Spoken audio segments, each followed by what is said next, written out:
Está en nuestros estudios Juan Carlos Liendo, ha sido jefe, como ustedes saben, de la Dirección Nacional de Inteligencia, es un especialista en temas de seguridad nacional. Bienvenido, Juan Carlos, gracias por estar con nosotros. Buenos días, Nicolás. Un gusto estar en tu programa, como siempre.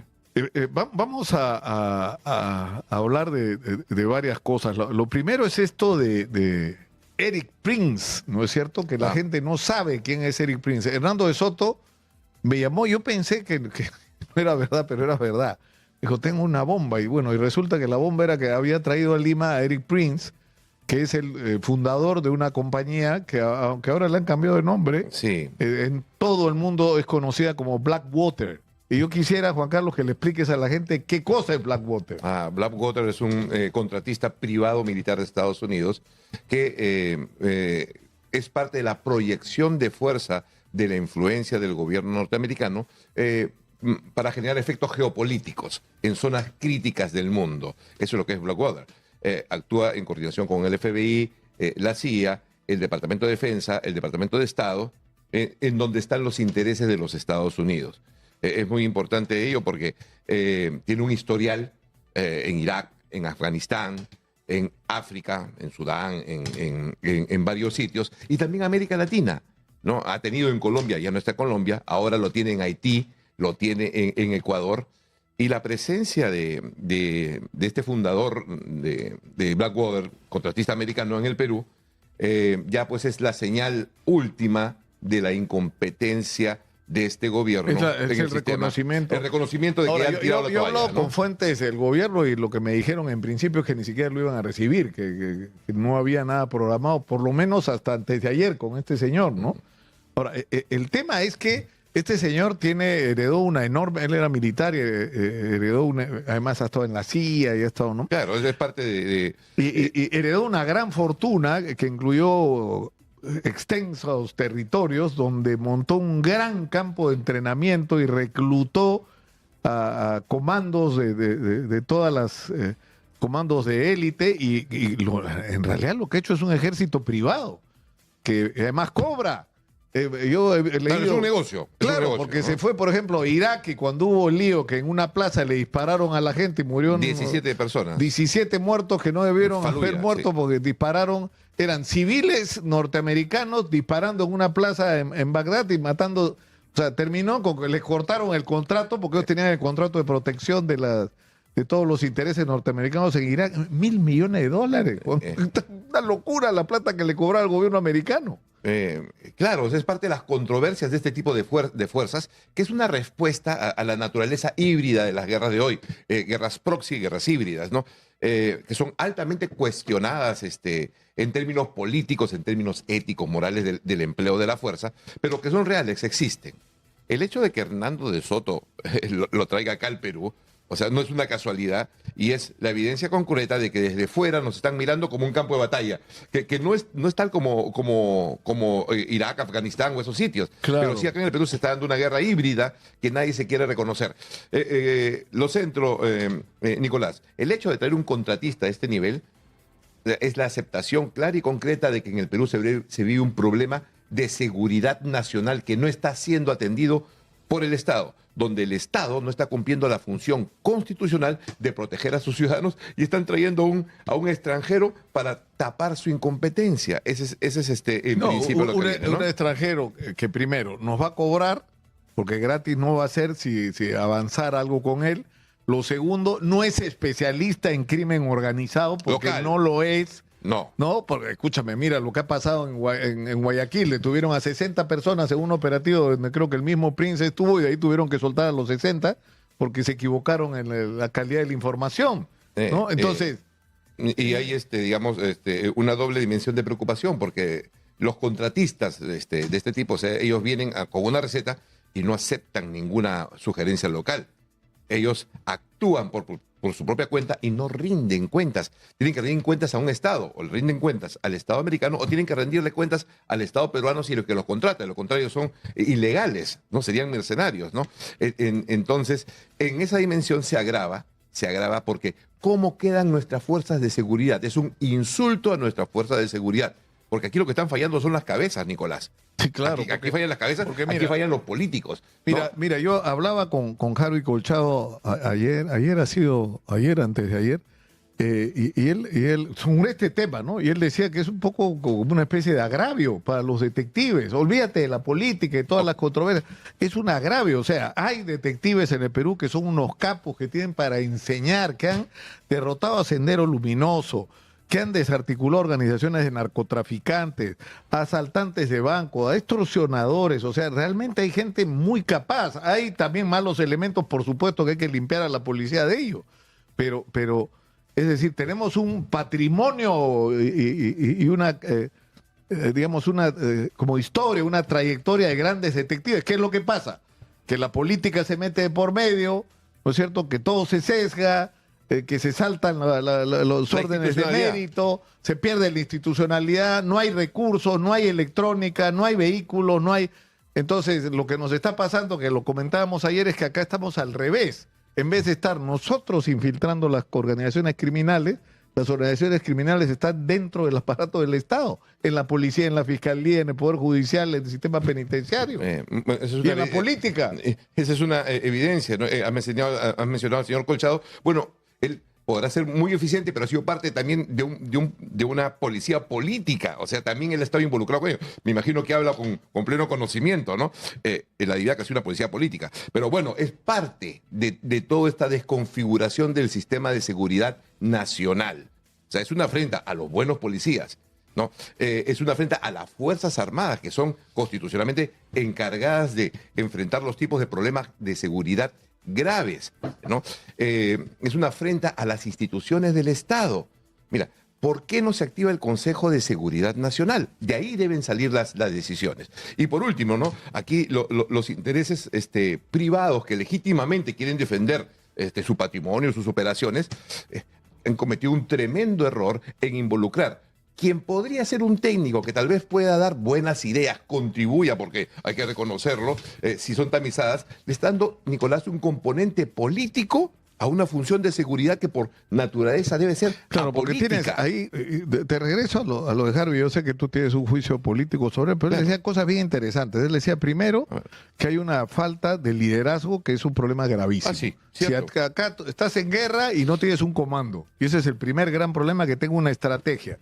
Lo segundo es que tienes un problema de crisis moral en las instituciones. Es cierto. Entonces, por ejemplo, él decía, ¿por qué son importantes los grupos especiales, incluyendo la DIVIAC? Decía, por ejemplo, ¿por qué se arma un grupo como la DIVIAC? Porque no sabías en quién confiar.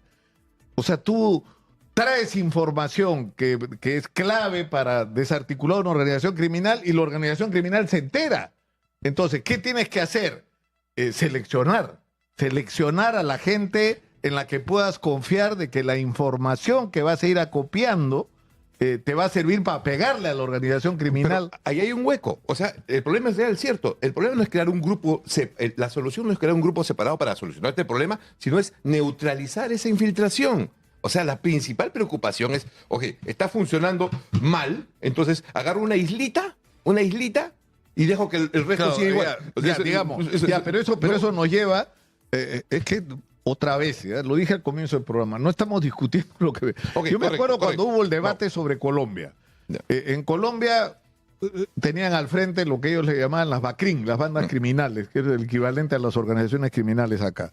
Entonces en la policía se planteó una discusión y en la política, ¿qué hacemos? Entonces una solución era, cada vez que encontremos un policía delincuente lo vamos a tratar igual o peor que a un delincuente común. Muy cierto, muy cierto. Perfecto. Ya, pero eso no te resuelve el problema. No, exacto.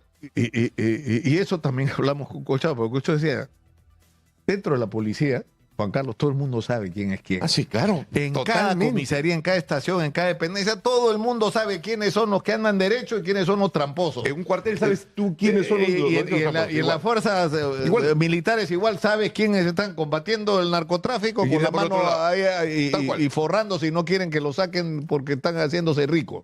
Entonces, dentro, ¿eso qué significa? Que va a ser, y eso pasa en el Ministerio Público, en el Poder Judicial y en el sistema penitenciario. Totalmente. ¿No? Entonces, necesitamos hacer una limpieza. Eso sí, de hecho. Es indispensable. O sea, que estés en una policía, en un ministerio público, en un poder judicial, el que no sabes en quién puedes confiar, no puede ser, pues. No tienes los instrumentos adecuados, ¿no?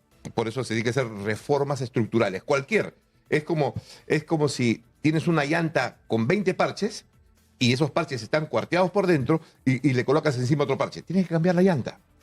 O sea, tiene que hacer reformas estructurales en todo el sistema de seguridad nacional. Mira lo que te estoy diciendo, ¿eh? Porque Sí, el tema claro. de patas tampoco no funciona ahorita. En todo el sistema de seguridad, en todo el sistema del Ministerio Público, el Poder Judicial, mínimo para empezar. Si no hay cambios estructurales, la cosa va a ser mucho peor. Mira, lo que ha pasado con la liberación de Pulpo, que a mí me parece notable como una señal de lo mal que están las cosas. ¿Por qué? En febrero su abogado pide la conmutación de pena y se arma la bronca porque el INPI dice no, en todo caso le toca 2 por 1. Discutible también, ¿no? Porque eso significaría que el señor ha trabajado como 8 años, ¿no? De los 17 que ha estado preso. Pero en fin,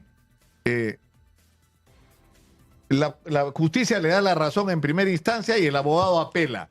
Si tú estás en guerra con la organización criminal de los pulpos, se encienden todas las alertas porque el pulpo quiere salir. ¿Qué otros procesos tiene? 20 investigaciones, no una, 20 investigaciones. Y lo deja salir. Activas una y llevas al juez prisión preventiva para el señor por si sale, por si logra que el Poder Judicial al Poder Judicial le dice sí, se le aplica el 2 por 1. ¿Sale en libertad? No, señor, no sale en libertad porque tiene esta otra investigación, por lo cual hay una detención o una prisión preventiva. Estamos en Exitosa, la voz de los que no tienen voz, 95.5 de la FM en Lima, canal 34 de Movistar, 6.1 en la televisión digital terrestre. Soy Nicolás Lúcar, esto es Hablemos Claro. Antes de seguir adelante, un mensaje para ustedes. Te cuesta escuchar, tranquilo, porque la pérdida auditiva es algo más común de lo que tú crees. Te lo digo yo por mi propia experiencia, pero tiene solución. En Audifón te ayudamos a reconectarte y puedes hacerlo pagando tus audífonos hasta en 18 meses.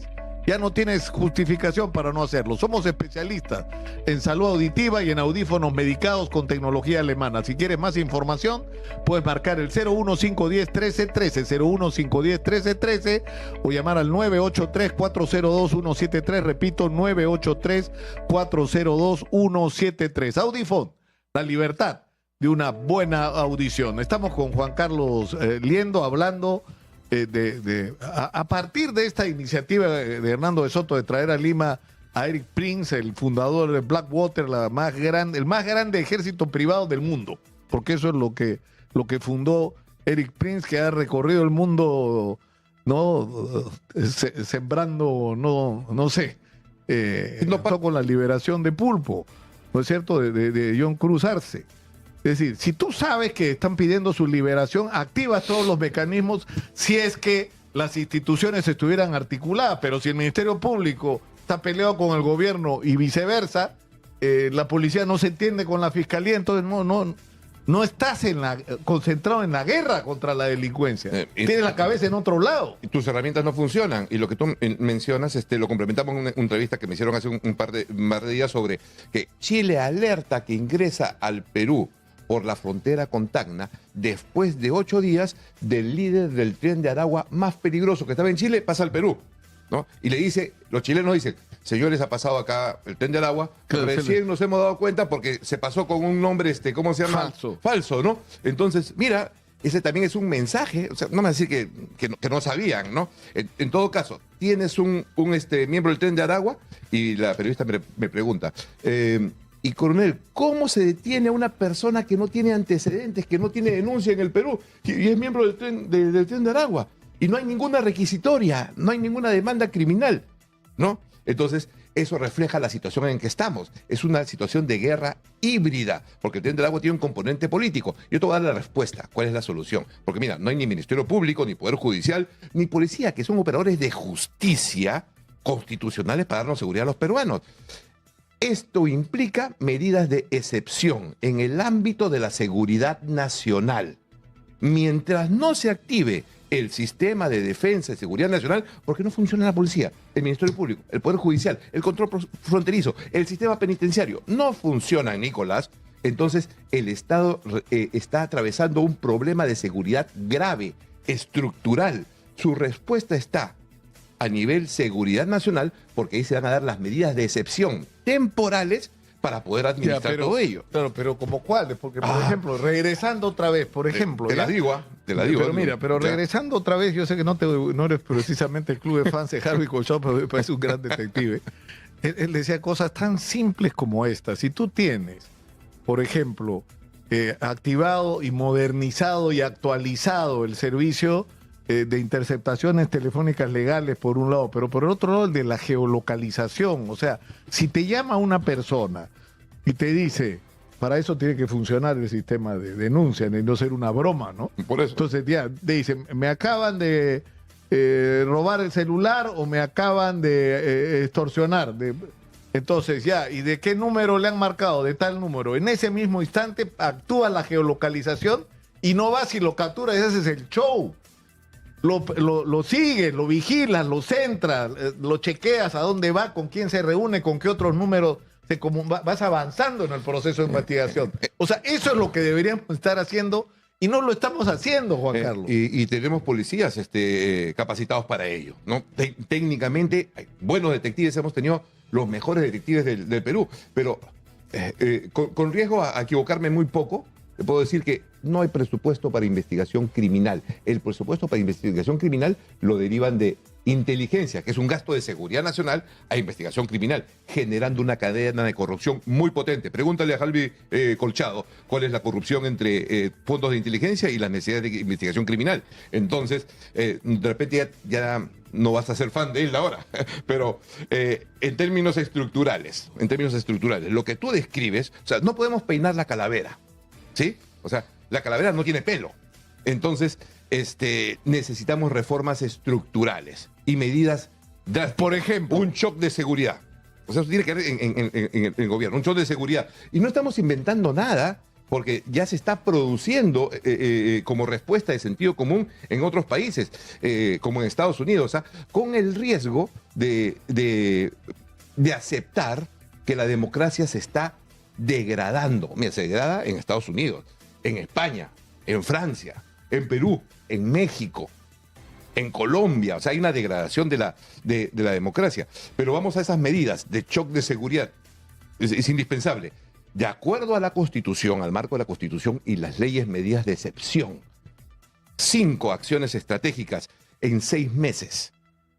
Detenciones masivas con agravamiento de penas. Jueces sin rostros. Juicios sumarios y cárceles temporales, tipo prisioneros de guerra. No les gusta, ¿no? A los pacifistas, ¿no? Esto te va a permitir un espacio de tranquilidad para recuperar el principio de autoridad y hacer las reformas estructurales. No más de 6 meses, 9 meses, para poder hacer las reformas.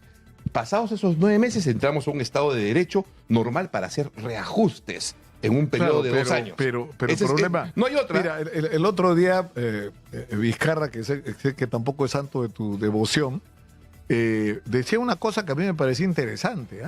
Él decía, hay una sobrepoblación en los penales y hay 33% de los presos que están en prisión preventiva, no tienen sentencia. Hay muchísimos primarios, hay muchísimos presos que en realidad no son una amenaza para la sociedad.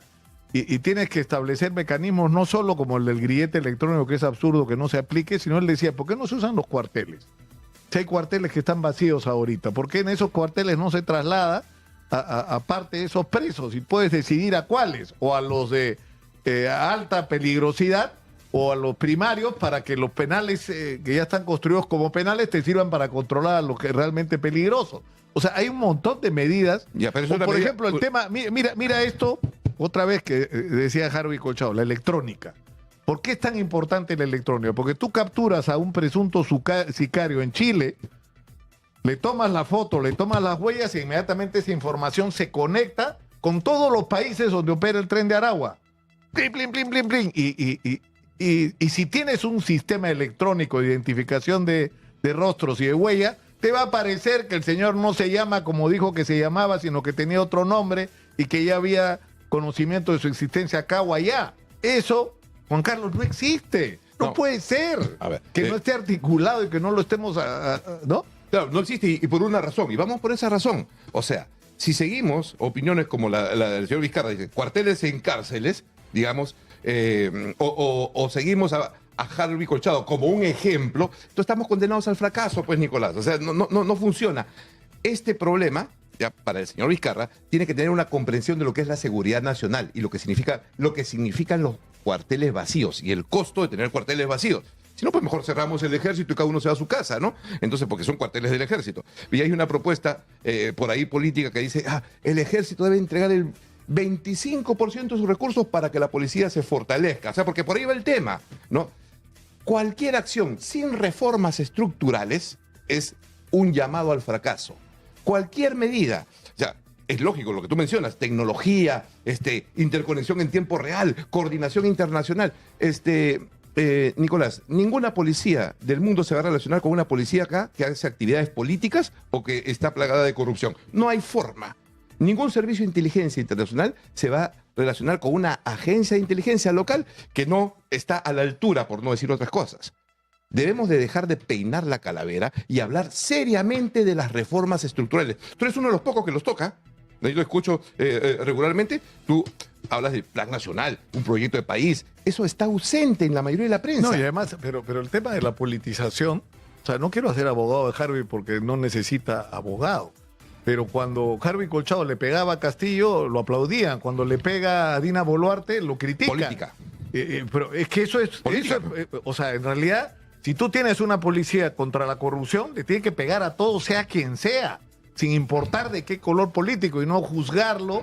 Está bien cuando le pegas a los enemigos políticos, está mal cuando le pegas a los Exacto. amigos. No, hay que pegarle a todos los corruptos porque todo está atravesado por la corrupción. Lamentablemente, y la corrupción ya se probó que en el Perú sobre todo, en todos lados, ¿no? Pero acá es un ejemplo notable que no tiene ideología. Llegas al poder y olvídate del discurso con el que llegaste. Eres un corrupto más, ¿no? Tú me vas a entender porque tú tienes formación política, Nicolás. Esta desconfiguración del poder por la corrupción, la incompetencia, todo lo que conversamos, es simplemente el síntoma de un modelo de república que no funciona. La república criolla, liberal, burguesa, no funciona desde su planteamiento. Entonces, han sido traumas permanentes en términos de proceso político. El Perú vive un proceso de formación de Estado-Nación automático a través de la historia. Hay una terca voluntad del peruano de sentirse peruano. Viene un extranjero y se siente peruano, mira al Papa. O sea, el Perú es un crisol, ¿no? Un crisol de distintos tipos de personas que asumen una cultura. Ahora, ¿no? Entonces, este fin de República Criolla, que ya es irreversible, está permitiendo ver el alumbramiento de un nuevo tipo de república, la república de mestizos. Otro tipo de república, que entra a una nueva etapa en la historia de la humanidad. Si no sincronizamos la percepción política, la voluntad política con este proceso de generación de nación peruana, entonces vamos a seguir con la frustración perpetua en la política. La única manera de escapar de la frustración política es encarar virilmente los desafíos del surgimiento de un nuevo tipo de república. Y eso es un movimiento social que tiene su expresión política y económica. Tenemos que terminar por hoy, pero yo quiero insistir en la necesidad de una reflexión que tiene que empezar con la discusión sobre el rol que cumplió en la historia nacional el proyecto de Velasco y lo de bueno y de malo que tenemos que sacar de ahí, lo de la experiencia que estamos viviendo hoy, el gobierno de Fujimori, que no fue un gobierno cualquiera, reemplazó el modelo de Velasco por uno nuevo y del modelo de país que tenemos que construir. Exacto. Aprendiendo y recogiendo lo que se hizo mal y lo que no se hizo del pasado. Totalmente. Pero están en contra, pues, no, Juan Carlos. ¿Con quién discute? ¿Con quién discute? Los poderes fácticos están cegados en querer mantener su estructura del poder y no enfrentan la nueva realidad. Ahora me pide la señora Magariño que te pregunte sobre eso de los 17 millones en adquisición de vehículos. Están comprando unos Audis bien bacanes para la policía, ¿no? Sí, pues no. O sea, no son Audi los que necesitamos en la policía, son equipos electrónicos. Necesitamos una buena policía. Por supuesto. Una buena policía. Bueno, está presupuestado, entonces vas a preguntar, tal vez el presupuesto, tienes que cumplir el presupuesto, ¿no? Si no, no eres eficiente en el gasto, ¿no? En términos políticos es posible opinar que en estos momentos es una frivolidad. O sea, si los generales de policía se preocupasen en salvar su institución, así como se preocupan en ello, de repente podríamos tener una mejor institución y yo le daría, en lugar de un audio, le daría 2, pues, ¿no? Si es que cumpliesen su trabajo. Yo creo que por ahí va la cosa. ¿Y qué necesidad? Que sea Frivolidad. un carro de alta gama, ¿no? Frivolidad. Un carro de alta gama, por Dios. Muchas gracias a Juan Carlos Liendo. El gusto. No, me Nicolás. gusta conversar contigo, pero además tú eres hijo de Milico, tú viviste en la época de Velasco, Claro. tú tienes ¿no? Claro. Eso hace interesante la conversación contigo, Juan Carlos. Muchas gracias por estar acá.